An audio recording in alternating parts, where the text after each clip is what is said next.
Hello, everybody. My name is Diana Lindsay. I am president of Sunbelt Publications, and welcome to another Sunbelt Spotlight. We're delighted you could join us today for this very, very special talk by Steve Frears. And before we start, I'd like to mention to you that this is being recorded. So if you miss part of it, if you want to watch it again, in a couple of days, we will have it posted on our Sunbelt Facebook page and on YouTube. For those that are not on here and you know of people that perhaps would like to see this, just let them know about that this will be posted on our pages for the Facebook and YouTube, and they can catch this talk later on. Also, I want to mention that because this book is being featured as a spotlight, it is being discounted on our website at a very special price. And by the way, even at its full retail price, this book is a bargain. It is an amazing book filled with all kinds of information. It's easy to read. It's written for the general public with a lot of information, even for those that are seriously interested in rock art and want more information. It's really the best value for a rock art book. And if you check it out, you can see what a great book it really is. This is the book, incidentally. It is a magnificent book with 425 different photographs in here, 30 different drawings. It is just packed with information. So we have another spotlight that will be coming up, and I'll tell you a little bit about it at the end of the program. So for this book was written by three authors, Don Christensen, Jerry Dickey, and Steve Frears, along with associates that helped them to put this together. Carefully recorded and documented over 500 rock art sites within the Grand Canyon region, which stretches from the Arizona-Utah border to the Mogollon's Rim. It represents over 28 years of work and in cooperation with the Kaibab National Forest, the Grand Canyon National Park, the Bureau of Land Management, the Arizona Strip, and the Grand Canyon Parashant National Monument. So it has a lot of great data in it, comprehensive for 5,000 years of Native American art painted and engraved on walls and boulders within the greater Grand Canyon region. More important about this book is that rock art is an endangered cultural heritage. And so the questions of protection, preservation, conservation also receives attention in this book, as well as the religious and social importance of these images to contemporary Native American peoples. Now, our presenter today is one of the authors, Steve Frears, and I'd like to tell you a little bit about him. He's actually a secondary chemistry teacher in Riverside County, and he teaches Native American rock art courses for the University of California, Riverside. For the past 25 years, he's been involved in rock art research and conservation in Riverside and San Diego counties. He's worked closely with the Luiseño, the Cahuilla, and the Kumeyaay tribal societies. In 1994, he co-authored a book on Southern California rock art called Fading Images, and he served 5 years as the senior editor for the American Rock Art Research Association. His specialty is the use of anthropometric data to project the stature and gender of the makers of prehistoric land impressions. For the past 14 years, Steve has been assisting his two co-authors recording rock art in the Grand Canyon Park and the areas in the Kaibab National Forest. So without further ado, I'd like to introduce Steve. And I know just like you, I am very excited to hear his talk and learn more of the information contained in this book. Steve, take it away. Diana, thank you so very much. It's a pleasure to be here. Hello, everybody. We're gonna get started in a little bit. So I think I put together a presentation that's rich visually, and I think it'll give you a nice flavor for what the book can elucidate a little further for you. So without further ado, all right, everybody, we'll begin our virtual tour of the Grand Canyon, which is a lot easier than physically going there sometimes. Let me get started here. As Diana mentioned, we published this book in 2013, and it wasn't the intention originally to create a book, But what was really gratifying were that the managers of several of the land managing agencies encouraged us to do so. And so it began a partnership with the land managers to create this book, and so that we could address the Native American concerns, that they were liaisons with different communities, as well as the land manager concerns, so that we could responsibly publish a rock art book. And I think that's probably the achievement that we're most proud of in putting this together for you guys. A few grand facts about the Grand Canyon. The area that is covered by what they call the land managing agency, the GRCA, is over 1,900 square miles. And the Grand Canyon, this is a little bit of an old statistic because last year they were out off the charts with visitation, but well over 4.5 million visitors annually. About 10% of that amount visit the north part of the Grand Canyon, 90% the south side. Archaeologically, a very small percentage of the Grand Canyon has actually been surveyed. They need to focus on the high traffic areas.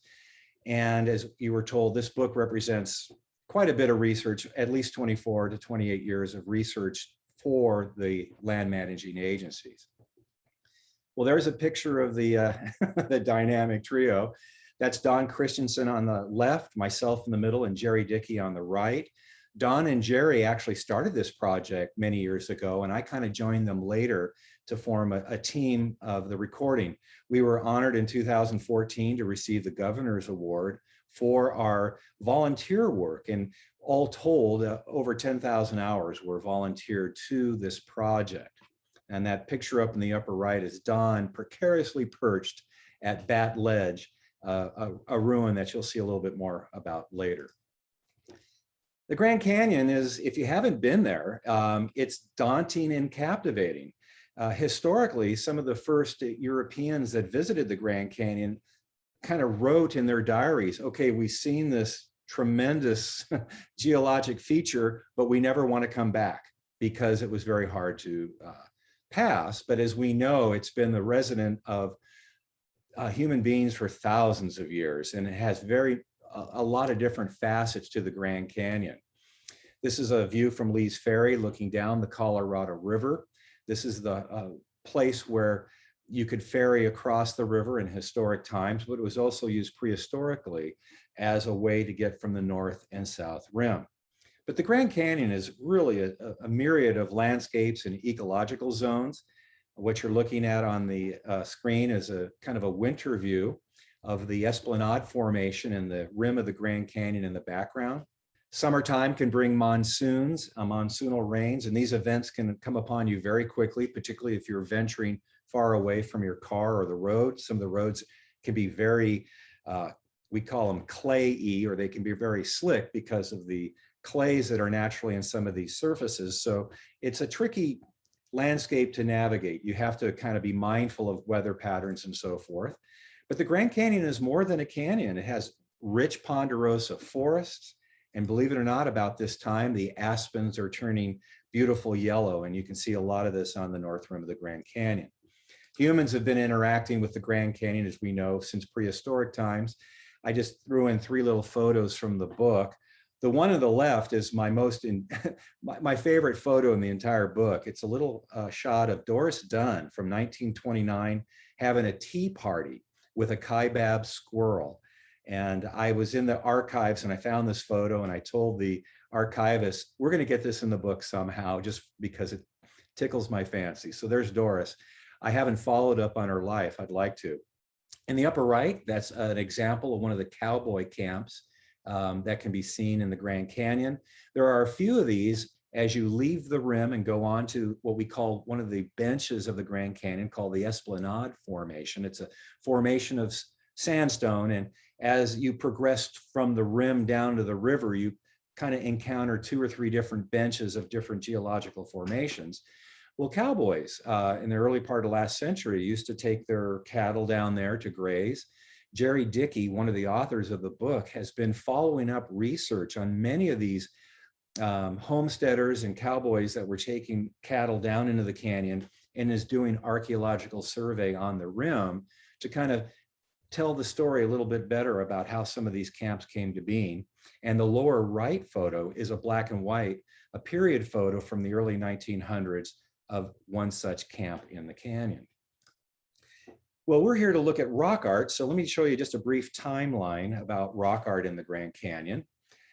Starting about the Paleo-Indian period, about 10,000 BC, we don't see much rock art, if any, that is from that period. But from about 5,000 BC is when we start to see rock art. Now, the rock art of that era is generally called Western Archaic rock art. It's kind of formed the basis or the foundation of rock art traditions, kind of blossom from this overlying tradition. And then we start getting into some very specific, what we call styles, and I'll talk about styles in a little bit, around 3000 to 1000 BC. Then they become a little bit more specialized as these groups went from a hunter-gatherer strategy into a transitional phase, and then began to develop, semi-permanent camps and settlements, and develop a horticulture that blossomed further as time progressed. And we have names for different styles of rock art that represent these transformations in subsistence patterns and the different influences from the periphery of the Grand Canyon. And when we move all the way up into proto-historic and historic times. And you can see definite changes in the rock art as you progress through these periods of change. Let's focus on the Archaic, and I'll show you a little bit about the Archaic. And what's interesting, some of the earliest rock art can be some of the most lavish to visualize. Now, the Western Archaic rock art, as I mentioned a bit ago, served as kind of a, we believe, some sort of a foundation, a traditional foundation of interacting with rocks for either spiritual purposes or utilitarian purposes. But this rock art is very old. And as you can see, there's some little designs below that lichen bloom. And these designs have kind of recolored. And so they have regained the coloration or the patina, the rock coating of the rock, kind of demonstrates that they're old. These older designs tend to be abstract. That means they don't have any noticeable form or shape like an animal or a human. But some of them kind of tend to have some representative design, like, for example, this spiral design that has emanating rays might have represented something in nature or celestial, we don't know. But the thing to look at, when these makers of the rock art would peck into the rock, they would remove the coating. They would remove that darkened mineral coating and reveal the lighter nature of the rock. And so when the designs are fresh, they're quite bright because the parent rock is much lighter in color. But as the mineral coatings accrete and develop over time, they darken. So this is one way we can look at rock art and tell, its relative antiquity. This obviously is very old. Now, I mentioned that Western Archaic rock art is commonly non-representational. Well, it starts to evolve a more representative sense in the Grand Canyon area. And if you look at this particular petroglyph again is that which is created by pecking into the rock, kind of looks like a spider or something like that. So it has an insect appearance to it. These are hard to notice when you're walking casually because they mate with the actual coloration of the background. Once the rock art makers, the traditions evolved, they started to develop more of a representative sense. They started making images that looked like humans or were human-like. We call those anthropomorphs, or animal-like, zoomorphs. And so Christy Turner developed some categorizations of style and came up with this style called Glen Canyon linear.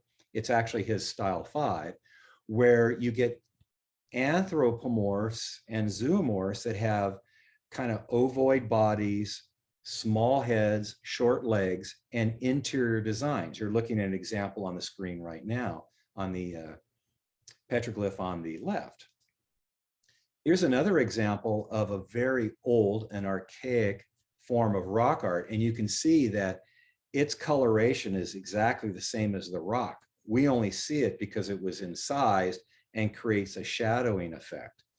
And so these are examples of that Glen Canyon, linear style. Here's another very nice example. That photograph was taken by a friend named Courtney. You can see the interior designs, the short legs, smaller heads. Now, there are a couple rock art styles that are painted styles that are rather unique to the Grand Canyon. This Western Archaic type of rock art I mentioned earlier is throughout the Great Basin. And it has some subsets styles that we see in the Grand Canyon. But one of the rock art traditions that seems to be very unique to the Grand Canyon is a style that Don Christensen and Jerry Dickey kind of defined as the Tucson style. And those of you who visited the Grand Canyon on the South Rim more than likely went through the town of Tucson and to get to the entrance station. Now the Tucson style is, it's really exclusively pictographs. And a lot of them are in this dark maroon reddish color. It's almost like an oxblood type of color. The most common motif or design element in the Tucson style are ungulates. Now, on the south rim of the Grand Canyon, the ungulate, that is a hooved animal that's most commonly depicted, would be an elk or a deer, not so many bighorn sheep. But if you cross the Colorado River and go to the north side, there's a higher frequency of bighorn sheep as opposed to the elk or the deer design. So it's interesting how the same style tradition, at least as has been defined thus far, changes its emphasis on one side of the river or the other.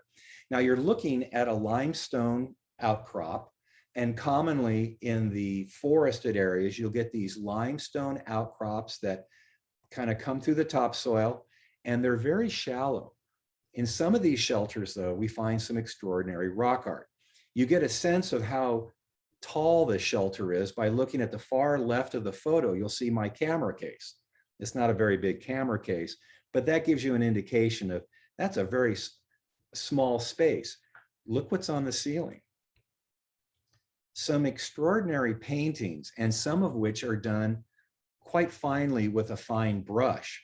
In this particular case, the artist used both their finger and then a fine brush, perhaps a tip of a yucca or something that's been, they've got the mushed up the ends and used it as a paintbrush. I'll show you a close-up in a second.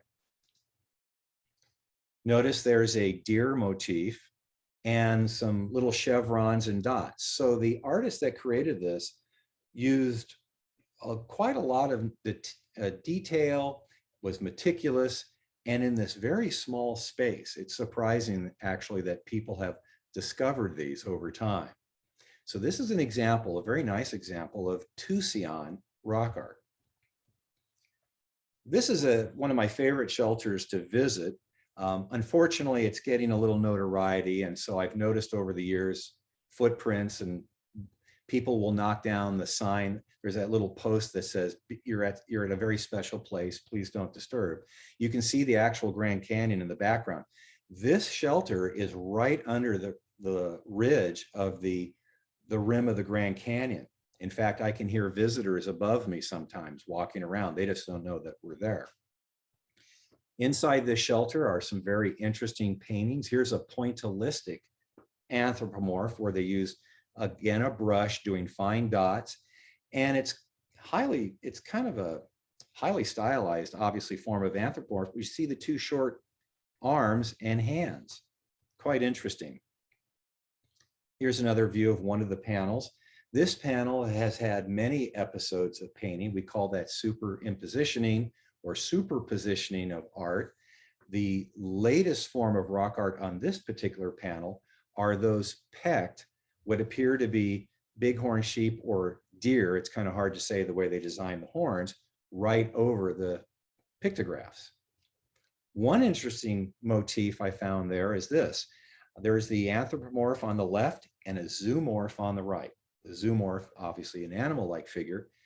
But that particular animal figure looks very much like some of the archaic split twig figurines that they have uncovered in the Grand Canyon. I was able to go through the entire collection. I'll show you a photograph of one right here. That was taken from the Redwall Formation in the Grand Canyon. And you can see, it could be the cross-hatching has some correlation. We don't know. That's purely speculative, but interesting nonetheless.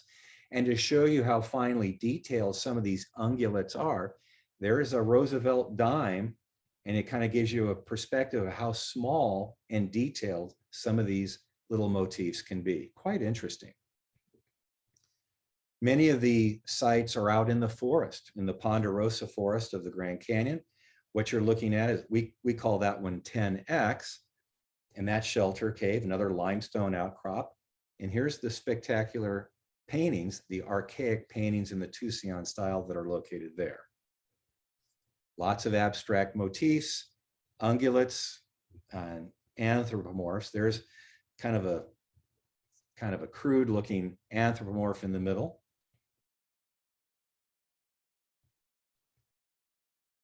Here's two ungulates. Now you'll notice if you're looking carefully on these two motifs here, these two zoomorphs, you see some overpecking, kind of where their muzzles meet, if it were. In the Tucson style, we notice a lot of this pecking, like I don't want to say it's cancellation, but it could be like a ritualistic cancellation of the art. We don't know if someone was trying to negate the power or the spiritual nature of the art or augment it. But since it's such an old form of rock art, it is archaic. We do notice that people who traveled or different groups that traveled through the area might have been eradicating the power of this art or absorbing it or some spiritual purpose, many of these designs. That is not historic vandalism, I guess is the main point. This particular rock art site is really incredible. This is called colloquially Dos Tortugas. You'll see why, the two turtles. But this is a large limestone shelter cave. There's a close-up of the more spectacular motifs. You'll notice the center of that deer has been pecked out. That's not historic. That happened in prehistoric times. A very interesting anthropomorph with antennae. That could be a form of headdress. We don't know, but it's quite interesting. Because the format of this presentation is horizontal landscape, you'll notice that these two quote unquote turtle motifs actually reside pointing straight up. I couldn't show you that, so I decided to put it horizontal. One of the fascinating things, particularly with those of you very familiar with rock art studies, is that we now have digital technologies that allow us to visualize and appreciate art that we couldn't really get a handle on 20 years ago. You're looking at a heavily mineral coated surface of a rock art panel, but using digital technologies. Normally I fade this in and out, but it'll just pop into place. Look what's underneath all that. A beautiful little deer. So we've had to revisit, since our studies were pre-digital times or pre-digital camera times, we're revisiting a lot of these rock art sites and finding so much more there, especially in northern San Diego County, by the way, where many of you probably live. We're finding a lot more rock art that wasn't appreciated or underappreciated before. Now, this particular panel is all by itself. It's in the lower left-hand corner of your photograph, but Don Christensen had done a day-long hike, and he was looking at all the drainages and trying to do a survey, and he came upon this little deer, and it's the only piece of rock art in the whole region. He called this sweet sheep because it was so meticulously done. Notice the knobby knees of the legs. Even the cloven hoof has been made an attempt at rendering. It's a beautiful piece of work, but because you can see the cracking, it'll not survive in too much longer, but it was nice to have seen that. So that was the Tucson style. Again, it's unique to the Grand Canyon. The other style, and I should take a moment to mention about style. I keep throwing that word around. Style is not an absolute term, but what it is using what available archaeological evidence we have along with what we're seeing time and time again in the rock art corpus. It's a way of saying, how do these images and how does this archaeological evidence hang together? And again, as I said, it's not an absolute. So when we say style, it's the things that kind of, the similarities that correlate with certain types of rock art that we see over and over again. And when it becomes compelling, someone steps forward and writes a paper and says, okay, this looks like it's a new style. And so, you know, people test those assumptions back and forth. It is an assumption, but the other one that's really quite amazing is this Esplanade style, another form of archaic rock art. The Esplanade formation is this, we're standing on the rim, and from the perspective of this view, for those of you who want to know, this happens to be on the north rim of the Grand Canyon called So Watts Point. You can visit that if you head out there. It's a rugged 4-wheel drive, but you can make it.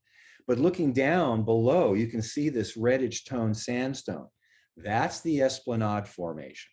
And that formation has some of the most spectacular rock art available. Now, what makes it particularly interesting is the Grand Canyon is quite prolifically capped in limestone.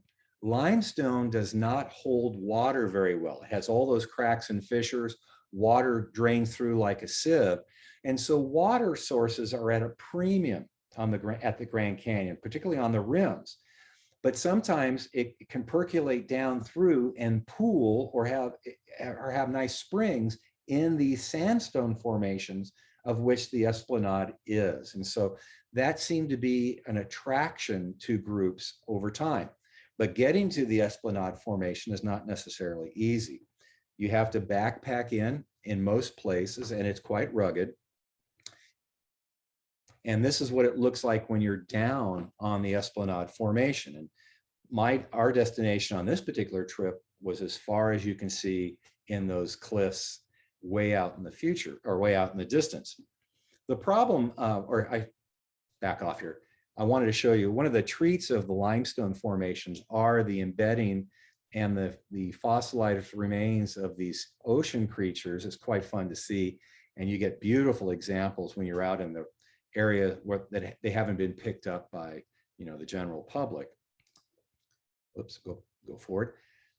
But when you walk the Esplanade formation, it's quite deceiving because there's all these drainages and they're hard to get across. You normally have to walk to the head of the canyon to make your way. So it's not a casual endeavor to visit some of these sites. Water, as I mentioned, as a premium. This happens to be one of the best springs in the Esplanade formation. That happens to be Rob Hicks. He's a nature biologist at the preserve above where I live. I took him on this hike, and he crawled through this fissure and was able to get water as it was streaming through this little bit of moss and fern. Glorious water to drink, by the way. Probably the most famous of the Esplanade sites is what I'm showing you right here. This is the formation that houses Shaman's Gallery. And it's been named several things in time, but it is the first Esplanade site to get notoriety. And a lot of people wanted to visit this. Here's a shot from down in the wash looking up, and you can see this band of rock art in this little Esplanade sandstone alcove. I'll give you a couple of shots of the art. Look how spectacular this is. This is phenomenal. And in many ways, it's otherworldly. Take a moment and consider the imagination or the spiritual view that someone had to create these motifs that are human-like, but also have different types of head, almost transformational. Some are cat-like, and we see a lot of these with whiskers. The eyes of some of them even have eyelashes. This is the level of detail that was used in this archaic rock art. There's lots of little side views, and really the more you look at it, the more you see. just to encourage you, you'll see a lot of this and more in the book if you're fortunate enough to get a copy, and you will just stare at some of these images for quite a few minutes and you will see more details. It's hard to do this in a brief presentation to get all the details. You can see though the weathered nature of the rock art. It is rather old, and as the rock surface fragments and spalls and exfoliates along, the rock art goes with it. This is more from Shaman's gallery, and notice if you look carefully in kind of the center right of this frame, can you see some green? That's a copper-based mineral that was used for that pigment. And there happens to be a copper mine not far from here, not much of a mine, but it was mined by two individuals at the turn of the century. And they would haul copper ore for 65 miles by mule pack and maybe make $5 for their efforts. So that copper mine project didn't last long, but the Native Americans used the copper ores to make some green tinted pigment. This particular site is called Guillotine. That's an unusual name for a rock art site, but I'll show you why. That's me sitting in the corner resting. The rock art here has been scoured by eons of sand and blowing sand, but you can still see traces of fine line, archaic, Esplanade rock art. The reason why it's called Guillotine, though, is right above your head while you're viewing that is this formation. That's about 6 feet long. And I remember looking up quite frequently to make sure I wasn't going to be a victim, but that's why it's called Guillotine. Many of these rock art sites in the Esplanade style are indeed hidden. They're quite private, and sometimes associated with, we'll find agave roasting pits, which might have been a connection between this particular rock art behavior or tradition and agave roasting, harvesting of agave.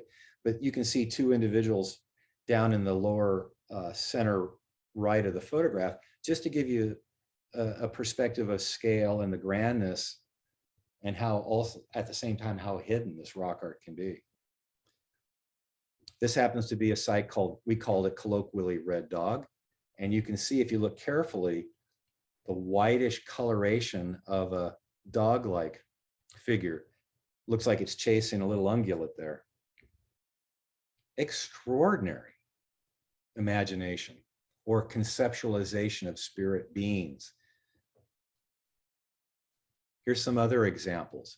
Elongated bodies is a hallmark of the Esplanade style, and high levels of detail, fine brush detail. Interestingly, most of the anthropomorphs, or at least 50% of them, are monochrome, just one color. But those that are polychrome, multiple colors, have high levels of detail. Probably the most common zoomorph is the bighorn sheep.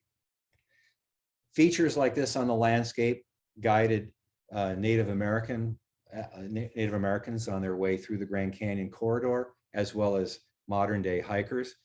Here's a picture of Rick Burry. He unfortunately passed last year, but Rick was just a tremendous photographer, researcher, and hiking buddy.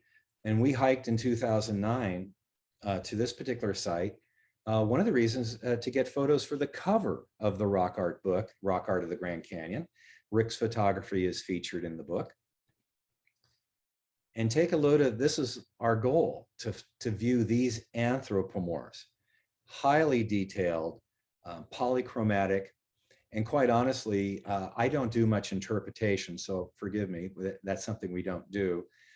But I can't help but at least muse, am I seeing some anatomical relationships in these images, particularly the next to the bottom anthropomorph that's on its side? Notice how the long tapering body, but I looked at old anatomy texts that were done by Galen in Rome through the Roman period, also in China and India.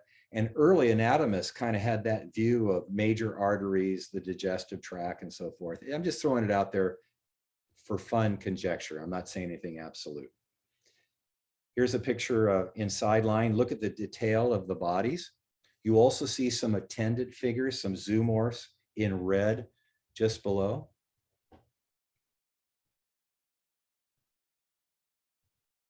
There's the one that has quote unquote anatomical looking things anyway. Mesentery, you can go on and on. Here's a close-up. I'll show you this one. Spend a moment on this. Notice the eyes, what the polychrome color streaming from the eyes. What does that mean? The little halo-like effect of the white marks around the head. There's an attendant figure that is attached to the hand with a little red line. It's just amazing creative images, but what's spiritual or what's actually being portrayed, we have no idea.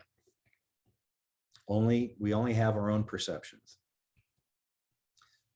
This particular anthropomorph is a really good example of this tapered, elongated body. That white figure, the longest one, is over 6 feet long. And if you notice, it has one arm, the other arm has exfoliated away. But at the very end, the far right of the photograph, are 2 small legs and a couple little feet.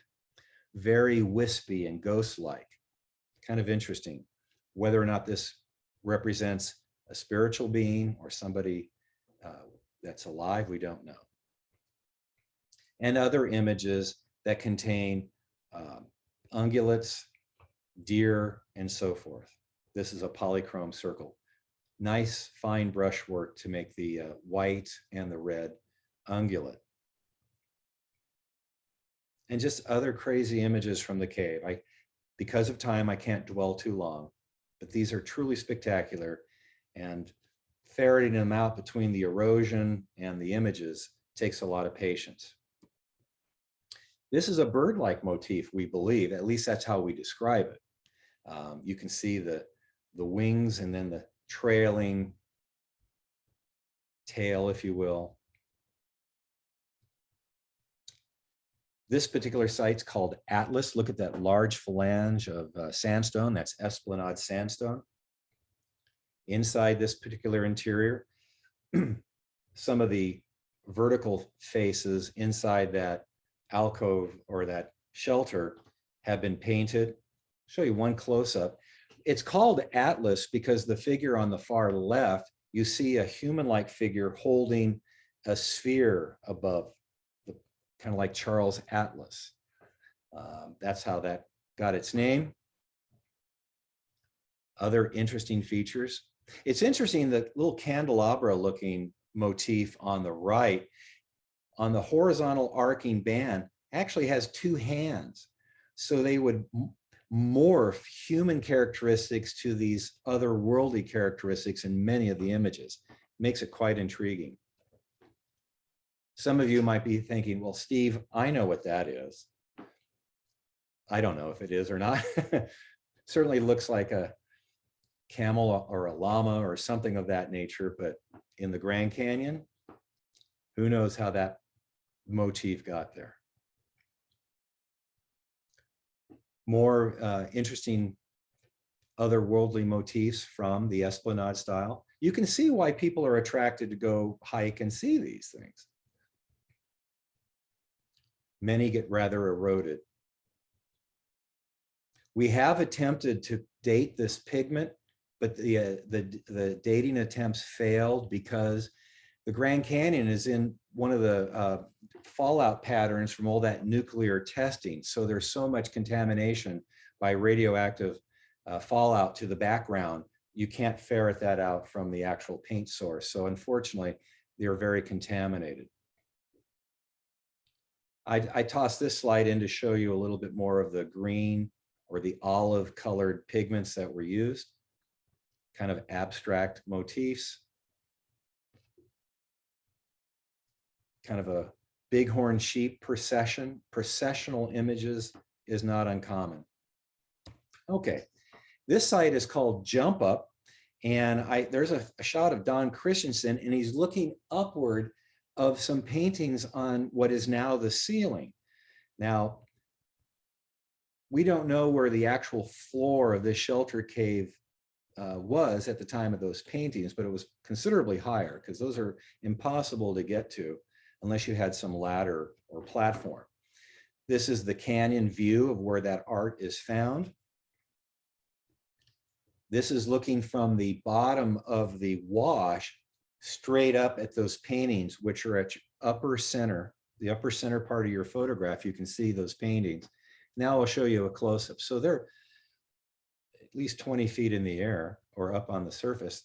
Used a telephoto, obviously, to get these pictures. Very interesting designs, multiple colors, at least 4 being used, or at least 4 hues being represented in this art. And a further close-up shows fine line sketching detail. So we cannot know for certain when this was done. And probably one of the most interesting sites was given the nickname Candyman. There's a picture of the shelter, the Candyman shelter itself. And if you were to go inside, and by the way, well, you can't see it in your picture, but you can sit up in this shelter pretty comfortably. You can't stand, it's pretty low.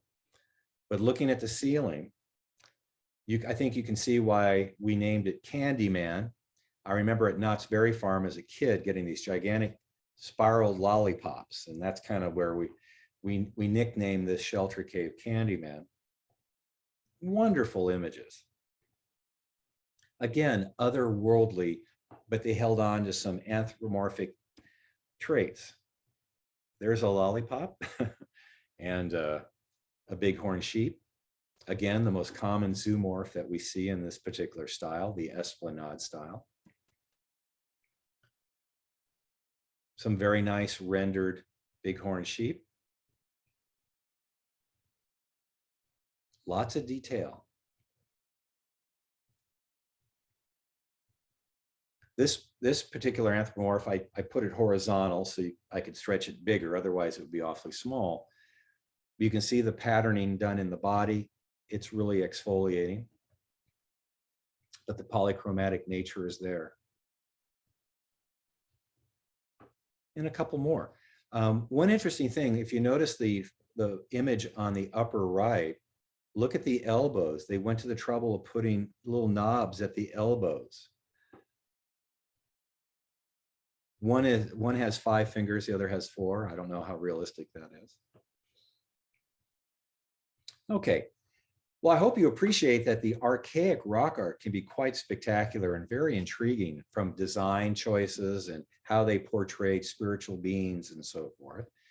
Now I'm going to take you to transitional rock art. This is where the hunter-gatherer societies, they began making baskets. They were starting to investigate horticultural opportunities and so forth.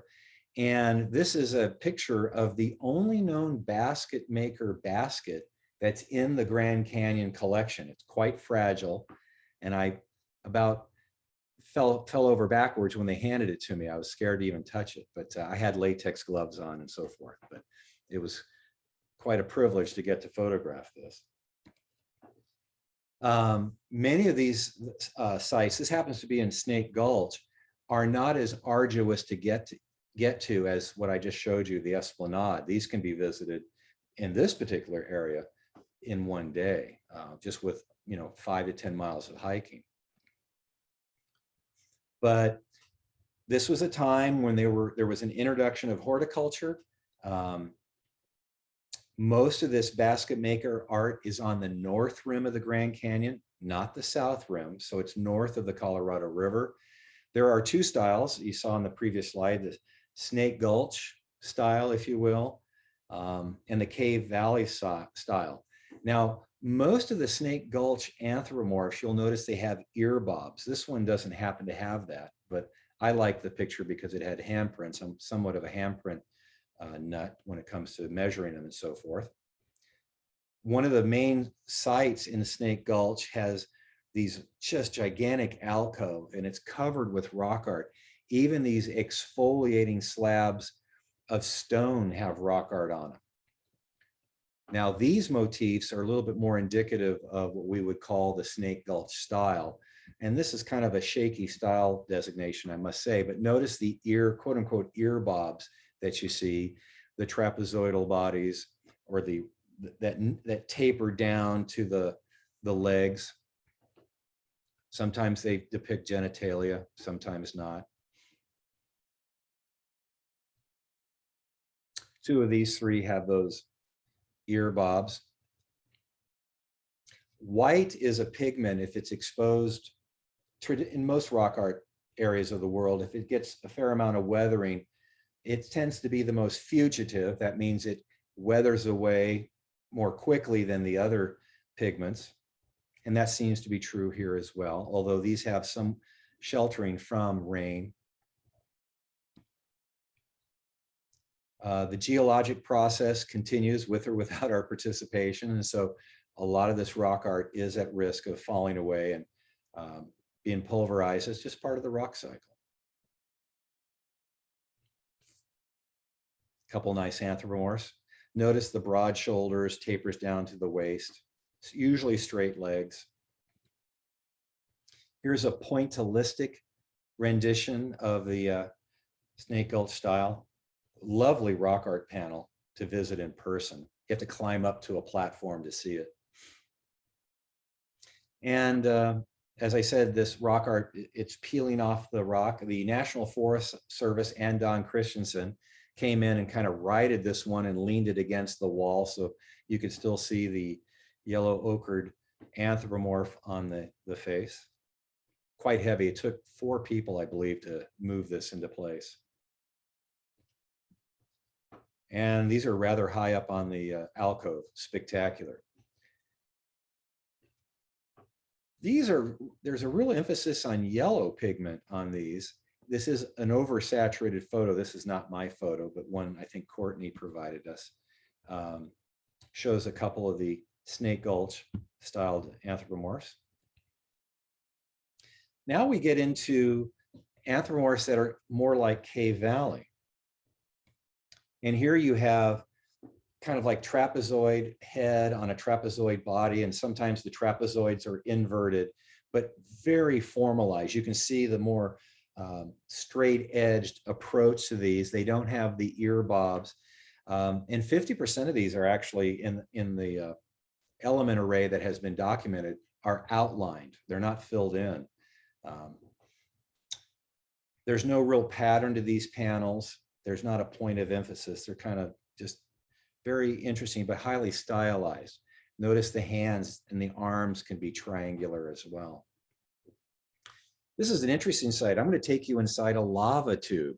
There's my car. And if you look to the left, you can see a basalt, debris field there and a dark spot. Well, that's actually a cave that maintains a very constant temperature. The reason why this is particularly nice, it is highly protected from weathering. And you'll see the vibrancy of these type of paintings fairly unchanged from their original form. There's Dr. Greg Erickson, who's a travel partner and researcher friend of mine. He's at the mouth of the cave while I've gone in. And this is the panel that we're looking at. Look how bright these are.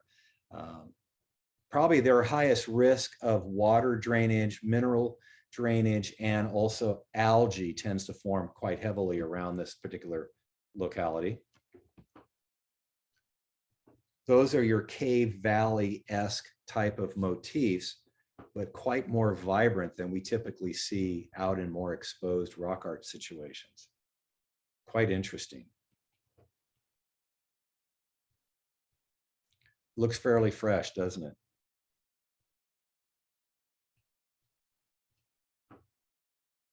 Interesting to see it that way. It makes you wonder or project, how was the other stuff in its heyday, as it were?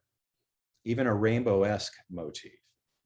Okay, we're speeding through. Well, the next type of rock art, or the next period of rock art, is, remember, we went from archaic, nomadic, hunter-gatherer groups, starting to develop some sedation type or some sedentary lifestyles. They're adopting horticulture and basketry. Now we get into the Puebloan period, and that's bracketed there.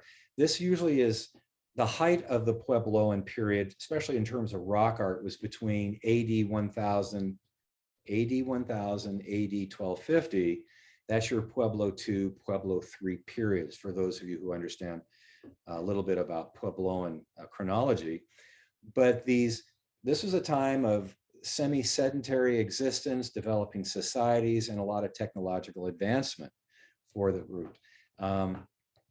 And to look at a map kind of helps show you where these groups are located. There's three primary groups or divisions in the Grand Canyon. The Colorado River is that heavy blue line that courses through there, separates the north and the south rim. One of the primary creeks is Kanab Creek. There's also the Little Colorado River on your far left, the far right, excuse me, the Paria River on the upper right, and the Virgin River. And the groups kind of line up this way according to these plateaus that you see. Grand Canyon Village is where the star is. So hopefully you're a little bit oriented. The group kind of that was based on and named after the Virgin River. This group makes up quite a large part of the North Rim, the northwestern part of the Grand Canyon. The Kayenta can be found examples on both sides of the Grand Canyon, or the Colorado River is more of an eastern expression of the Puebloan groups, and the Kohanina, whoops, I went too quickly through that, are on the southern aspect or the south rim primarily. And so I'm going to show you some of this ancestral Puebloan rock art. I'll go through this rather quickly, just watching my time here. These are petroglyphs. These are Kohanina petroglyphs. You can see readily the difference in approach in depicting anthropomorphs, usually smaller characteristics. The quote unquote lizard man is one of their prime elements. I don't know if I've shown you, I'll show you an example of that. But notice you start to see like sandal or bear paw. And again, these are descriptors, not definitions. So just, you can see these foot and sandal-like marks, animal tracks you start seeing, especially when you get into the Kayenta area. A lot of these sites are located in the forest, either in the juniper pinyon areas or the ponderosa areas, also in some of the scrub areas. Here's a shelter cave with some Kohanina anthropomorphs. Notice how much more simplistic they are. They're not ornated bodies. They don't have any special head ornamentation. Sometimes they do, but not often. Here's one that does. A digitate anthropomorph, one of the few filled ones.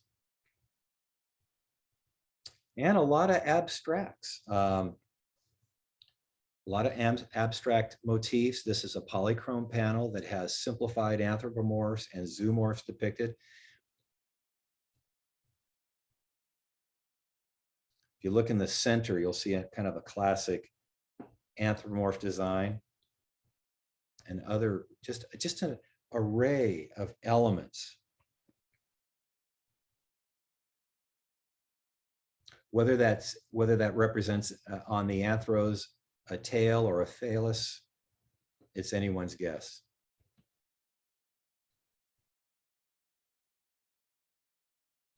Quite busy, but all small motifs, not these gigantic anthropomorphs that can be 1 meter high.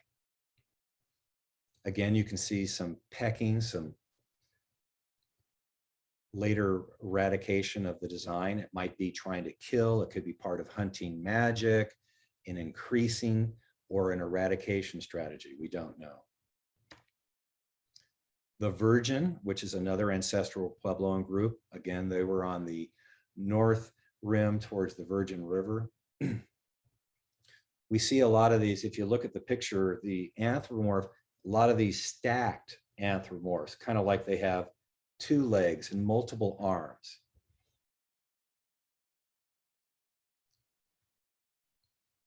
This one all in white, this is a bighorn sheep.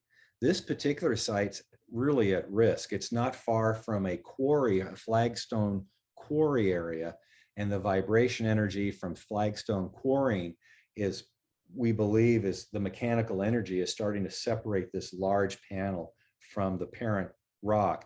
and we may lose it. And it's quite spectacular, as you can see.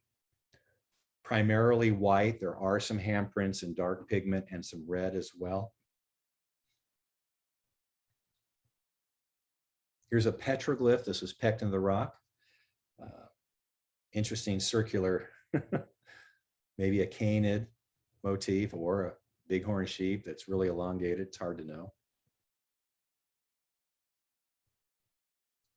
Notice the repetitive, we call, well, for lack of a better term, as a descriptor, I'll call them paw prints. Also a very interesting deer with quite an elaborate rack, almost, but its snout looks kind of like a boar or something. So it's kind of a hybridized creature. And in the lower right, there's a bow and arrow, which obviously has some chronological importance, pointing towards a deer or an elk. I happen to love this site. This is up on the plateau above, it's in the Kanab region. And this is looking towards the Grand Canyon. This is still part of our study area. And if you look on the ground, those are actually dinosaur tracks. The three-toed dinosaur and into the sandstone. So this was a muddy surface at one time. What's interesting, there's a rock art panel, virgin Puebloan rock art panel nearby. And the pictographs there are kind of typical for what you'd see. But I draw your attention to this one. It's almost like they were reflecting those dinosaur tracks. It certainly looks to be the case, whether or not it is, but you don't see that motif really much anywhere else. So it's highly likely that's a representation of that actual dinosaur track, which is kind of cool. Then the Kayenta. Kayenta rock art, that's a deer. Kayenta. Don Christensen and I, we were admittedly a little lost, not totally, but we had missed the canyon we had intended on climbing down, but it was fortuitous because we came upon this shelter cave, and because it was by serendipity, that's the name we gave it, Serendipity Shelter, you can actually see just there's that little yucca just below, and you can see the Don's t-shirt. He's down there busily recording because this was an unexpected stop. And this is an example of some of the Kayenta paintings that were there. Abstract, that circular motif, it was all abstract basically in this particular shelter, but the pigment was quite robust and thick, and it was nice to see such a vibrant expression. Also, there happens to be a very large village site nearby that was discovered by the Kaibab National Forest archaeologist, Neil Weintraub, and it's turned into quite a interesting intellectual find for the archaeologists. So it's kind of nice that we stumbled onto this. Serendipity in more ways than one. This is Jerry Dickey walking in the forest, hiking in the forest. Give you an idea of the landscape that some of this is located in. Here's just a brief look at some of the rock art you'll see that's in the Kayenta inventory, as it were. Two anthropomorphs, and then a parade of what looked like canid or dog-like or ungulates later on. Some outline motifs, all done very small.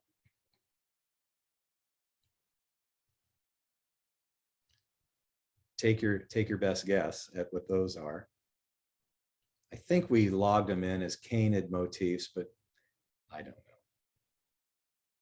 But not as elaborate as we had seen before.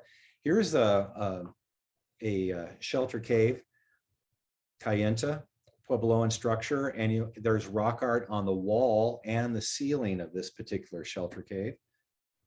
But that's characteristic of the type of limestone that you see in the area, and the undersurface of which has a different weathering characteristic, and so it's suitable for painting. Here's an example of some of the paintings on the ceiling, primarily abstract. Also interesting is the Pueblo the structure, perhaps they kind of refortified it, but in any regard, they covered up part of the pictograph. So the pictograph was antecedent to at least this episode of the Pueblo structural build. Kind of a nice motif. There's not a lot to say other than rambling, so I apologize, but just giving you a pictorial view. Here's a marvelous petroglyph panel that's primarily Kayenta. There's some technical aspects like we like to discuss, vertical stratigraphy, how as you ascend or descend a panel, you can see different groups or episodes of petroglyph creation. It's quite spectacular. And it was a secret for a long time. Unfortunately, it's rather known now. And the access point is so known that the Park Service, or the land manager is probably better said, created a parking area so people can be properly steered to get here. Some of the abstract and zoomorphic imagery that you'll see on this panel. And that's a close-up of the most striking of the group, I think. Very, very stylized anthropomorph with ear bobs and so forth. Sometimes you get visited by the wild horses from the Navajo reservation. Are these gorgeous animals? Oh my goodness. I was afraid I'd scare them, but I got close enough to take their picture. They were very kind. Another Kayenta rock art site. This is a very large shelter called Dos Manos because it has two. These are negative handprints. And you kind of have to look at, I'll hold this for a few seconds so you can see it, but it's where the hand was placed on the rock and either blown through a tube or actually out of the mouth itself, they put paint and spit out the paint and created a negative handprint. And you can see there's two of them there. Very interesting choice to create a handprint. I'll bet it didn't taste all that well. Some of the shelter cave has wonderful arrays and processions of small anthropomorphs, very stylized, and then adjacent to a prominent anthropomorph, kind of like a dominant figure, as you can see on the right, and then an assemblage. Now, whether this represents family units, no one knows, but your mind does go several places when you're considering why were these painted there. Some more from that shelter. And kind of we're getting a little bit into the proto-historic period. We're almost done. This is kind of at the prior and during the early phases of contact, the proto-historic period. And there are several groups listed here, and many of these are still active. Members of these groups are active in the Grand Canyon for a host of reasons, both spiritual and for utilitarian purposes like pinyon gathering and so forth.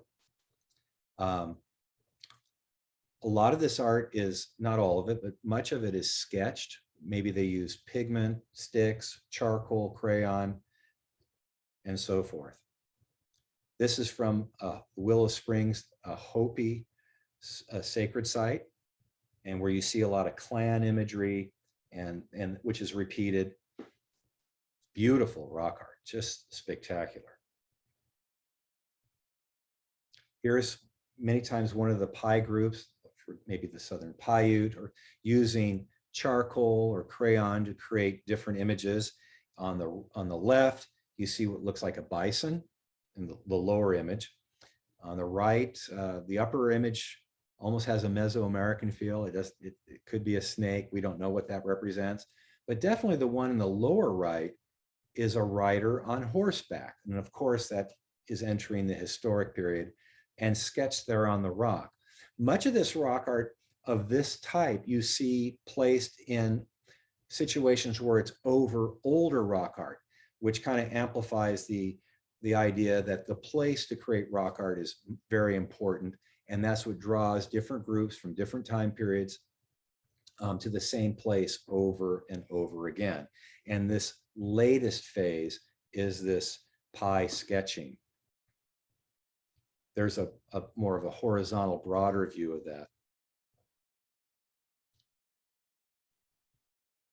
Don Christensen was good enough to take me here, actually, just several years ago. This site is interesting because it's along the original trail at the Grand Canyon. I don't want to be too specific because they don't want people going in there. It's quite dangerous. But we were given permission, as we have in many cases, to record this rock art. But we had to wear yellow vests and have a guard from the National Park Service making sure that people didn't try to climb up and see what we were doing. But this contains several periods of rock art in it. My emphasis in showing you is to show you some of the proto-historic stuff that's later.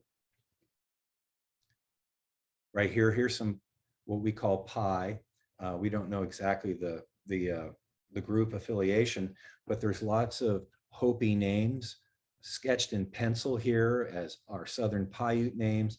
And then a lot of what looks like red pigment stick design. And then of course you can probably see in the right-hand side what looks like a swastika. Well, that was a Native American symbol. It has nothing to do with the dreaded Nazi movement in Europe, but definitely was a symbol that was common in pottery and things. You can see the historic signatures and sketching.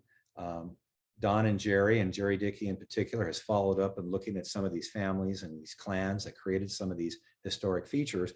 But it was a heavily visited site because of its proximity to tourist areas in the Grand Canyon. I love this one, especially where that arrow is. It looks like Jerry refers to it his quote unquote little witch figure because of the pointed hat, but it's obviously a sketched in historic times figure. And then you can see the nature of the rock art. Next is a historic photograph that we got permission to use from the San Diego Museum of Man of some Zuni rock art. Shield figures, and these things become, you know, we went from the abstract period where the motifs were quite elaborate, then they became a little bit parsimonious, at least in terms of the elaborations, but then the historic stuff tends to blossom again with much more historic detail, apparel, head ornamentation, and maybe carrying a rifle or an implement, a spear or whatever, and then of course shield imagery becomes much more common. These are some Navajo motifs. And then last but not least, the historic period that we're definitively in the historic period. Europeans pioneers, the American pioneers, cowboys, lots of vandalism and graffiti, usage of different materials like axle grease, different more indelible types paints to make we used to call it ego graffiti, but now these are historic. The Vermilion Cliffs, there's an area there that's quite interesting because of the historic inscriptions that can be found there, particularly from the Mormons that came through in the 1880s, 1870s, 1880s, 1890s, commonly would leave their inscriptions there. This happens to be a building from the Grand Canyon Cattle Company. Why I'm including it, it's interesting, there's a Theodore Roosevelt famously took a mountain lion hunting trip in the area. And the notes say that he came to this particular building seeking some lodging, or at least to be able to sleep for the night, Theodore Roosevelt and his guide and his entourage, but it was too warm inside. It was just, and believe me, if it gets hot and humid during the monsoon season, you can bake in there. So they elected to sleep on the ground outside, but were troubled by rattlesnakes. So they had to have somebody awake at night to fend off the rattlesnakes so our president could sleep, or our future president anyway. Actually, I don't have the timing, so I probably misspoke. Sorry, historians out there, but anyway, it was Theodore Roosevelt. But the cliffs are rather interesting, and the building itself, and there was actual inscriptions, historic inscriptions on much of the rock that makes up this building. You can see some right here. David from Santa Fe, New Mexico, and looks like 1902. So, kind of interesting. The Vermilion Cliffs are hard to climb. Quite precipitous. You have to really watch the talus and the scree. But you run into some interesting characters along the way. Beautiful lizards, troubling rattlesnakes. But it's a place where you can find these historic inscriptions. And I'm going to quickly go through here. Here's where you don't need radiocarbon dating, right? You know, you're plus or minus 1 day in some cases, which is rather nice, as long as they had a good calendar with them. Like Mr. Olson here, 1888. Some of these inscriptions are quite elegant, done in script and beautifully carved. They really took their time, but they're protected now. It's on private property. I showed you this one earlier, which appears to be, it could actually be an axle grease, because nearby there's this, I hope that's not a self-portrait, could be.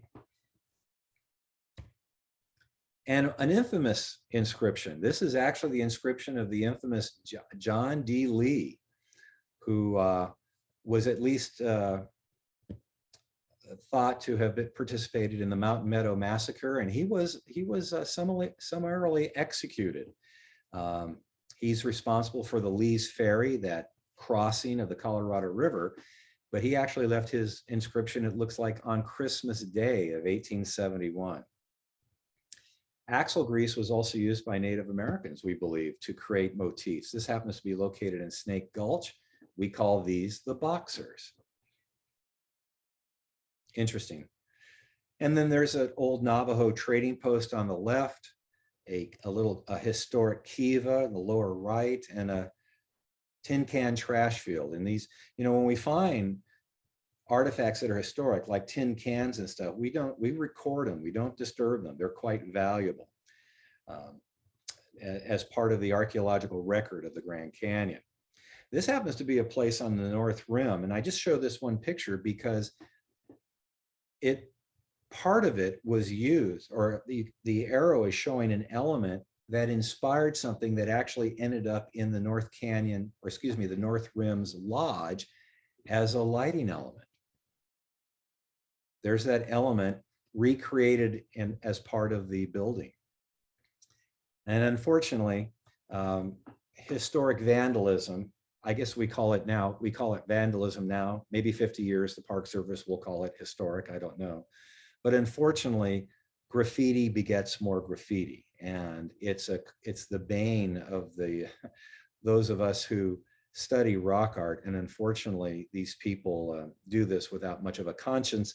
And they even go so far as writing their entire name and the date they were there. We have tried to get the National Park Service to round these people up, but they don't have the resources or the political will to do so. And who knows how the court system would handle this kind of stuff. It's just a tragedy all the way around. To finish off, Jerry Dickey is still doing research in the Grand Canyon, and I've gone out with him several times, and he has a crew that's studying the Grand Canyon up on the rim to see how the archaeology aligns with what we see below the rim and towards the Colorado River, particularly on the Esplanade Formation. Here's the crew at work. So there's a large effort to document ruined structures, as you see here, the different artifacts that can be found, which are quite spectacular in some cases. They're completely documented, GPS, the National Park Service knows where they are and how to protect them. That's a very nice specimen, Kaibab chert.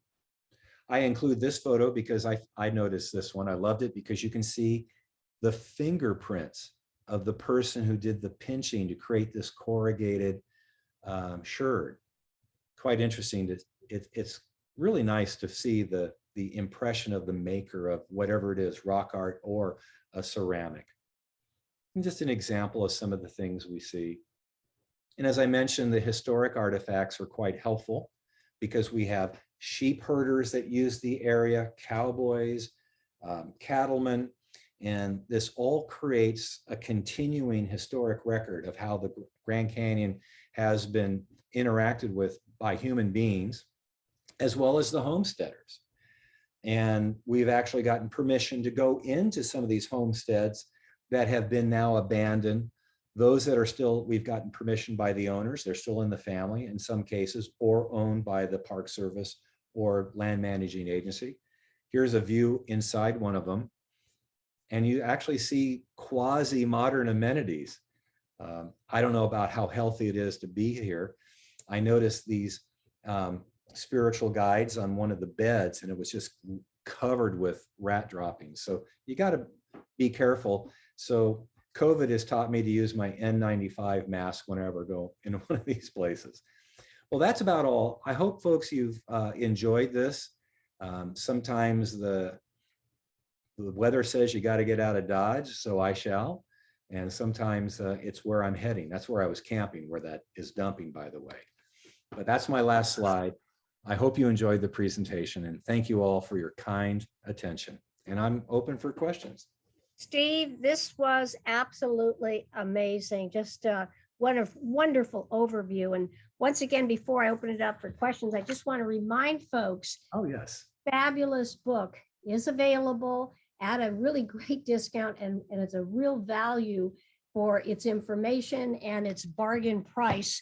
So please check out our website for purchasing the book. And I'd like to open it up for some questions. So we're going to check out the chat here and see what kind of questions we do have. Lots of praise for your questions. Oh, that's good. Yeah, lots. Let's see. Oh, even from the United Kingdom. From Wonderful. Yeah, Hello, so you've got, wow. United Kingdom. Hello. Yeah, so this is so I'm trying to find some questions here for you. Most of them are comments about the feedback of how they have enjoyed it. In the rock art timeline, do you mean both petroglyphs and pictographs after the timelines, or either one different? So they I guess they want to know on the timelines, does it mean for both the ones that are petroglyphs or pictographs? Well, that's a great question. I guess the best way to handle that is that some styles might be exclusively pictograph, like the Tucson style. But some have both expressions are within a style. And because it's a lengthy answer, yes, they're included in the timeline, and that is broken out. If you get the book, it's explained as you go from a chronological period to chronological period. But in general, we explain that very well. But yes, you can have Puebloan, for example, rock art in both pictograph and petroglyph expressions. So they were, I guess the term is versatile, or they would exploit whatever the environment gave them, and for whatever reasons they chose to spiritually interact in that manner. Great Another question. question, have you been able to carve and date the organics used in the pictographs? Not in the Grand Canyon. We tried. We got a grant from the Grand Canyon Association, bless their hearts. They gave us the funds to bring in the world's leading expert, Marvin Rowe, and we brought him down to 3 or 4 of the rock art sites there. Shaman's Gallery was one. We got permission to date that. But unfortunately, they found when they analyzed the background, and they take a background and an actual sample and they compare them chronometrically, and they found that the radioactive contamination from nuclear testing made it impossible to date. So we were pretty discouraged, because it was quite it was a big effort to get the money to date, but that's what we found. So Another one, what was used to paint the abstract? So maybe for perhaps I know you talked about the copper, but what other minerals were used for the different colors for the abstract? Great question. Many things, but probably I'll give you the primary was iron oxide. Iron oxide is primarily your reds, and it would be for those of you who are chemically inclined. I taught chemistry. Iron 3 oxide gave you those nice reds, and they could be heat treated, and then the hue will shift. So iron oxide, there was manganese oxide, sometimes spoken as manganese dioxide. That's kind of an archaic term.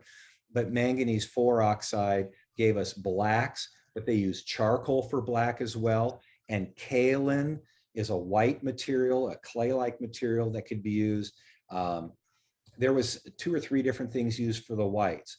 One thing we have not done is chemically analyze them, because you have to understand that rock art is a very precious resource, a cultural heritage. We would want permission to do all that. And because of the expense, the permissions and the logistics, we just haven't done the chemical analysis as robustly as I would personally like to see. But just say iron oxides for your red, that comes in the colloquial term as hematite.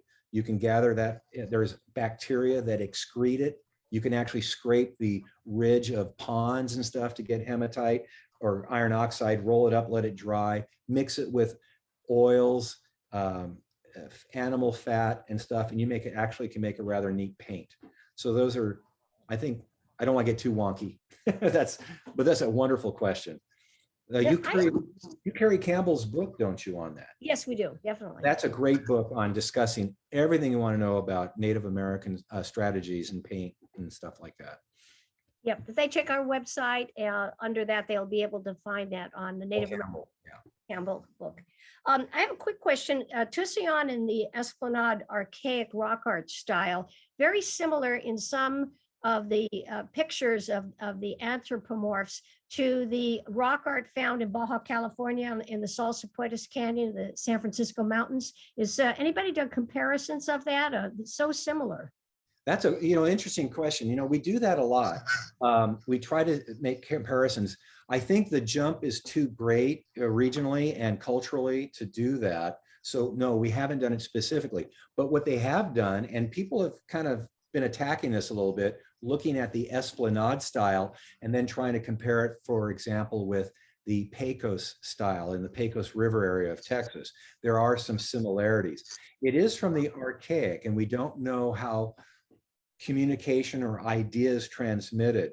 So it's not out of the question those similarities are because of some communication or travel between the two.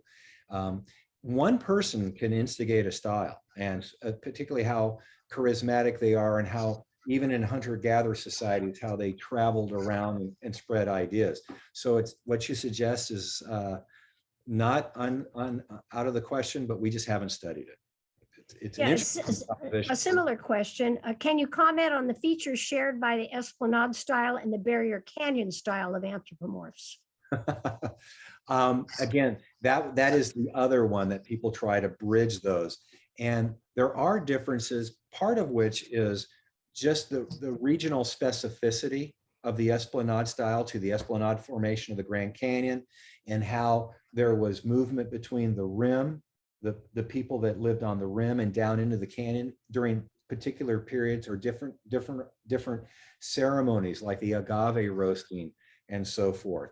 We think that kind of draws that a little bit distinct. If you want to take an artistic perspective, in other words, look at the motif analysis, there are some similarities, but there's enough differences that we think Barrier Canyon, they might have influenced one another, but they're not part of the same tradition in our best estimation. I would let Jerry Dickey or Don Christensen comment on that, because they've continued to look at the arguments and the data along those lines. That I would kind of defer to their expertise in this situation. A final question too. I know your specialty is to take a look at the handprints, the data for the stature and gender of the makers of the rock art. How are you able to determine the gender and the stature from the handprint? Okay. Not well in the Grand Canyon, because we don't have a data set of individuals, what their statures were. So it's kind of too big of a forensic anthropometric leap. However, I've been able to do it in Southern California because a researcher named Franz Boas, one of the people that began anthropology in a modern way in America in the late 1800s, went to different of what he called the mission Indian groups. So the Degeno, the Luiseño, Cahuilla, and so forth, and actually took measurements. And so he got people that were 100% of their Native American ancestry and measured them throughout the ages of 6 all the way into adulthood. And he had a data set of well over 200. Having that then to compare to handprints and then measure the handprints. And I could then, there's a regression equation that was developed to project stature from handprints. I modified it based on the data that we had. I'm getting a little wonky. In other words, I had a comparative data set and the handprints. Now, as far as, and stature plays into tradition too, because if it's a girl's puberty ceremony, though that was done around the onset of a girl's menses. So they were at the beginning of their growth spurt.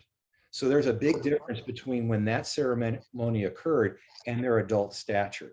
So it's these type of things that I was able to do that in Southern California, but that doesn't project very well to the Archaic period in the Southwest, not yet anyway.